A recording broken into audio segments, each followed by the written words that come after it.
Okay, I'm not gonna lie, guys. Getting that heat shield out was way hard. It literally took me about 45 minutes to an hour just to get this shield out.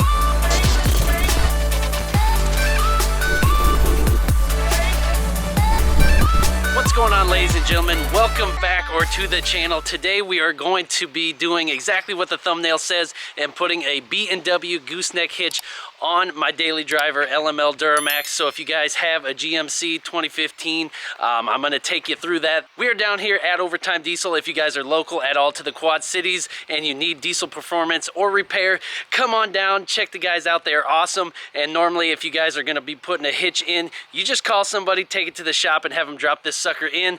In this video, I'm going to try to tackle it myself for the audience and let them know that something else is coming, obviously, with this hitch. So we will get to that in just a minute. So for now, we're gonna get back home to my garage and try to do it in my shop. I wish I had some more help, but we're gonna see if this old guy, one man, can do this sucker. So bear with me, let me get back home. All right, so here are the two boxes the way they are shipped exactly from Amazon. Two very heavy boxes, I will add, but for some reason people like seeing unboxings on YouTube. I don't know if it's still a thing like it was years ago, but we'll open it up here. This will show you the actual part number if I didn't show you already, but here in the back of the Denali here, could open them up, but maybe we'll just throw them over here. Maybe we'll just throw them over here on the floor instead and we can see what's inside of them. Hold on. Now, since this is YouTube, we can do this the efficient way instead of taking a bunch of time here. So we're going to do the simple finger trick and get them done here in 1, 2, 3. And it's that simple. Look at that, guys. I am already obsessed with the quality, with the paint. This stuff is super heavy duty, super thick steel. So obviously it's got to be, if it's going to haul heavy things like this truck. The hitch is not going on this truck. This truck will be going on the trailer eventually. But man, guys, this angle piece here, the straight rod. Oh my gosh, boy, that stuff is heavy now. Bag of bolts. Just because you want to see the stuff. And the actual plate itself for the ball. Look at it. Whoa, look at that beauty, boys. Nice little latch pin, little release lever there, and some more miscellaneous hardware. Doesn't look too crazy. Look at the pretty little picture too. And there's the model number. Once again, if you care so much. But anyways, guys, yeah, just wanted to show you what's inside the box. Some people really care about that. And I just really wanted to verify if it had the hole saw to cut the 4-inch hole in the bed or not. It does not come with that. So I'm going to have to pick that up in the next couple days before I do the install. And yeah, we'll switch over to that now. All right, guys, so we got the truck backed into the garage here. Again, we have everything set out, just gathering up some tools and whatnot over here. We are going to be following the provided instructions. This isn't meant to be a step-by-step video per se, because there's some really good ones out there already. I'm going to be following one here from E-Trailer, and also B&W has one, and a bunch of other ones. All I'm trying to tell you guys is that you guys can do this yourself too.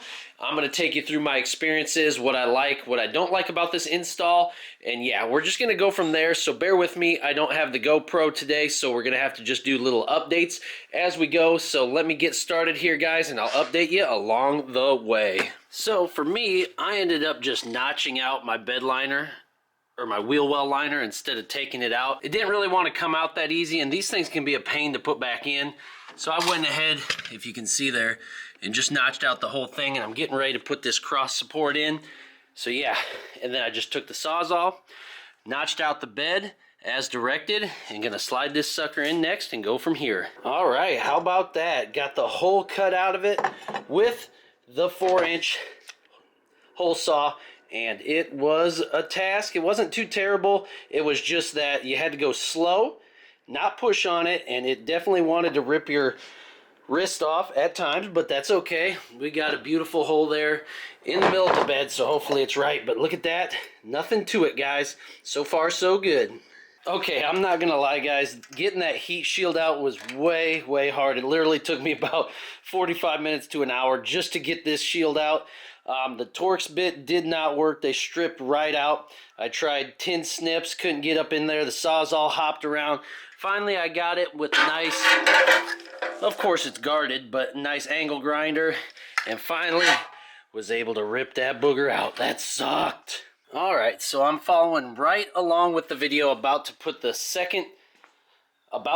center section in. If we can get up under here. I do have this really nice light for the camera that I've been using.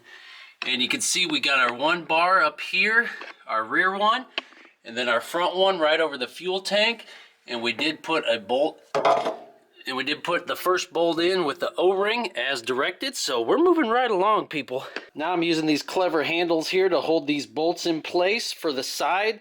Guys, I spent way too much time than I care to mention on pulling up the center section with my jerry rig setup here, but got that up and got those bottom 4 bolts in. They were so tough, had to step away for a little bit and come back, but we are making progress. Nonetheless, this is, I don't know, I give it a 3 out of 10 so far, but everything's nice and heavy duty. It's just taking me longer than I wish it would. Okay. Just to update you guys, I was able to push these through the holes. I did take my old step bit and clean those out a little bit because I had a rubber coating on my frames, so they were kind of gunked up a little bit, so a little cleanly, and they go right in. Moving along, getting motivated again here, people. And a little True Value pit stop because my 15/16 socket actually had a lug nut stuck in it from a job from a couple years ago, so I had to get a new one of them and bought a backup wrench too, just in case. Of course, I didn't read the instructions ahead of time, otherwise I would have known I would need these, but that's okay. That's why we got a second truck and a close store. We'll be right back in action, folks. See, there's my old 15/16. You can see that lug nut stuck in there. I tried cutting it out with the Sawzall and it still wouldn't give. So we gave up, got a new one. That's just fine. Then I took my torque wrench, got it set. You can see right there the 1/2-inch ones to 110 and the 5/8 to 150. So we got them torqued down with our torque wrench. So we're ready to keep going. We're almost there. All right, so I just used the step bit to put the safety chains in.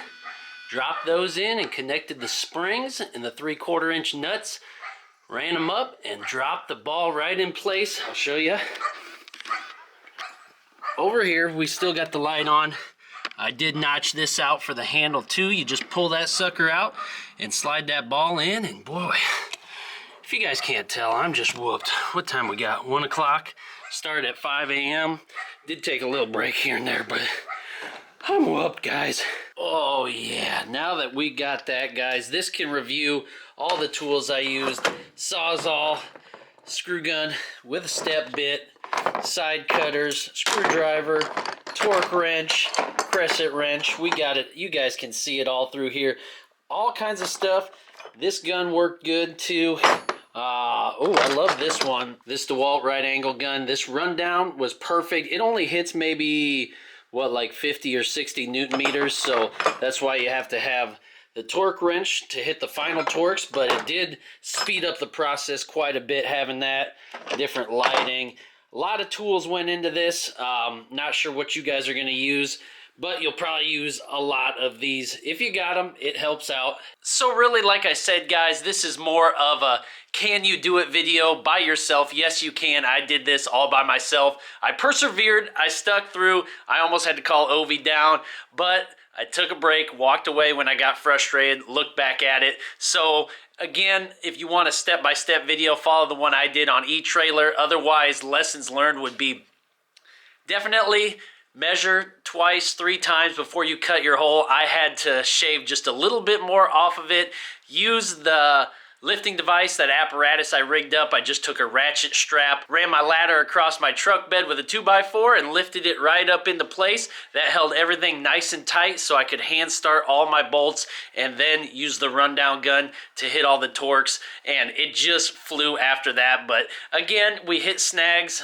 Double check all your tools first, of course, so you don't have to run to the hardware store like I did. But if you guys have done the B&W Hitch install, drop some comments down below. Help hype some people up. This can be done. I think the newer trucks are coming with gooseneck balls in them now, which is way better than having to do this after the fact. And the heat shield. I hated the heat shield. I could do without that. But anyways, I do love it. The quality is super epic. This thing is awesome. I'm going to love it. So you guys already know what's going to be next.